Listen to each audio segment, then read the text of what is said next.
Hey guys, a lot of my clients just got done competing, getting off stage, and I'm having this conversation with many of them, so I thought it'd be a good idea to make a video. So you're getting ready for a competition, you're working hard towards a goal, you accomplish that goal, whether it's getting on a stage for a bodybuilding competition, or maybe it's running a marathon, or attaining some other big goal that you've been really focused and working hard on. But then your motivation falls off. You almost feel lost because you've hit your big goal and it's hard to go from 100 miles an hour to zero and you're not sure what to do. Well, this is natural and a very common theme. And so in this video, I want to address some things that you can do to help remotivate you, stay focused, and keep the momentum going. Stay tuned.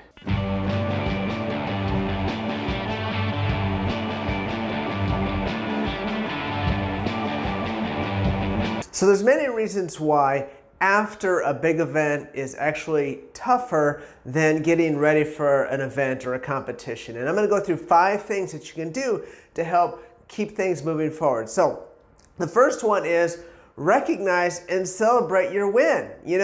Whatever that milestone is that you achieved, maybe again it's stepping on a physique stage, maybe it's running a marathon, going on a vacation you've been working hard for many years, whatever that is, but recognize and celebrate that. That's huge, and you want to make sure that you take that in and celebrate it. And that's a big step to then move into that next step. Now, the second thing you want to do is determine what's next.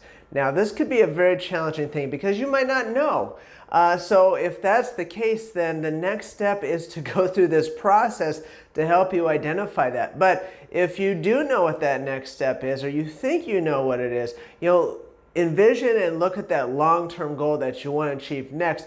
A lot of times, start thinking about this actually before you hit your big event. So then that way, when you're done competing or you're done hitting your big goal, you don't have to try to brainstorm to figure out what this next big goal is because it's already been on your mind and you know. So let's go to step 3. So step 3 is determine mini goals towards the big goal. So let me talk about physique competition for a second. So maybe you get the feedback that you need to bring up specific body parts, or maybe you need to get leaner, maybe you need to add more muscle. With all of those goals, you want to set many attainable and measurable goals to do that. So for example, if you need to bring up a couple body parts, then look at the exercises, the specific lifts that target those areas. And then that way you can say, okay, we need to focus on those lifts, and you can get some great data that you can use to measure progress.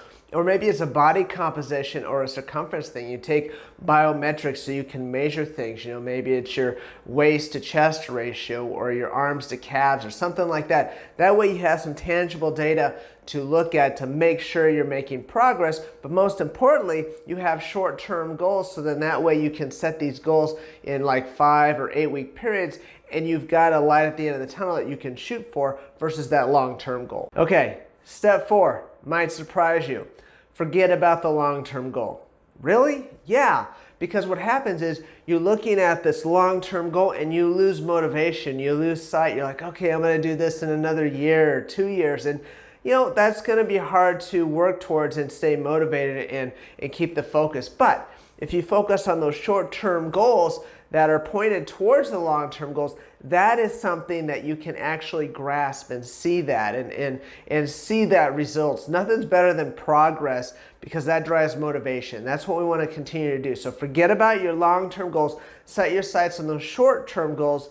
Those will point you in the right direction. Okay, now number 5, get some accountability in place. Now whether that's a coach or a training partner, family member, spouse, something, a buddy, get something in place to help hold you accountable. Not just yourself, but help make sure that you stay on track. And then, when you're doing those small steps towards those small goals, share those results and that progress with that individual, or a team of individuals. So then that way, again, you've got that system in place. Not only are you accountable to yourself, but also somebody else. Hey guys, thanks for watching. I hope these tips were helpful. And again, if you're struggling after a competition, don't worry, it's normal. Everybody goes through this. And in many ways, like I said, this is harder than leading up to the competition.